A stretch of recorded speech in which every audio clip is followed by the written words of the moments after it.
புனிதமான இடம். கல்வி என்னும் மலர் பூத்துக்குள் பூக்குடம். எப்பள்ளி அரசு பள்ளி நமது பள்ளி. அரசு பள்ளி நமது கல்வி. அறிஞர் பலர் உருவான பள்ளி.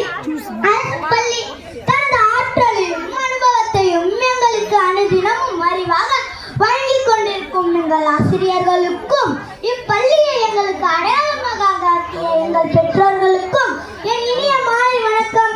நான் நெடுங்குளம் அரசு தொடக்கப்பள்ளி 4ஆம் வகுப்பு படிக்கின்றேன்.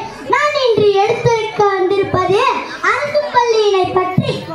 அரசு பள்ளியானது வறுமை அடையாளம் என்று சொன்ன காலகட்டம் மாறி தற்போது பெருமை அடையாளமாக திகழ்படுகின்றது.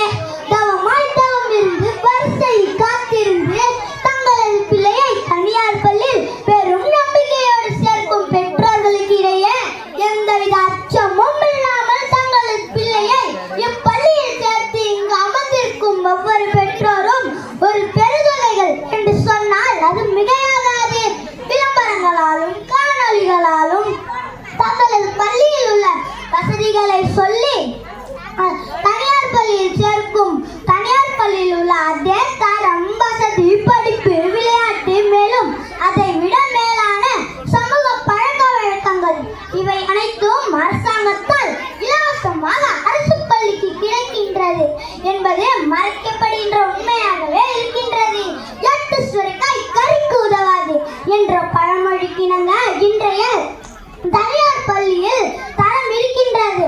ஆனால் அரசு பள்ளியின் கல்வி தரமோ கல்வியினை மட்டும் மாணவர்களை அளிக்காமல் கல்வியோடு சேர்ந்த வாழ்க்கை தரத்தையும் அதன் கலாச்சாரத்தையும் போதிக்கின்றது. இன்றைய அனைவரும் சமம் என்ற எண்ணத்தினை விதைகின்றது. ஆனால் இன்றைய அரசு தனியார் பள்ளியில்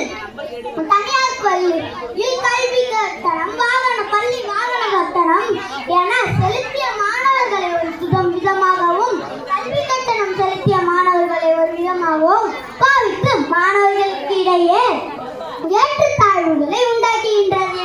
இன்றைய காலகட்டத்தில் ட்ரெண்டாக பேசப்படும் நம் 90s கிட்ஸில் முக்கால்வாசி பேர் அரசு பள்ளியில் பயின்றவர்கள்.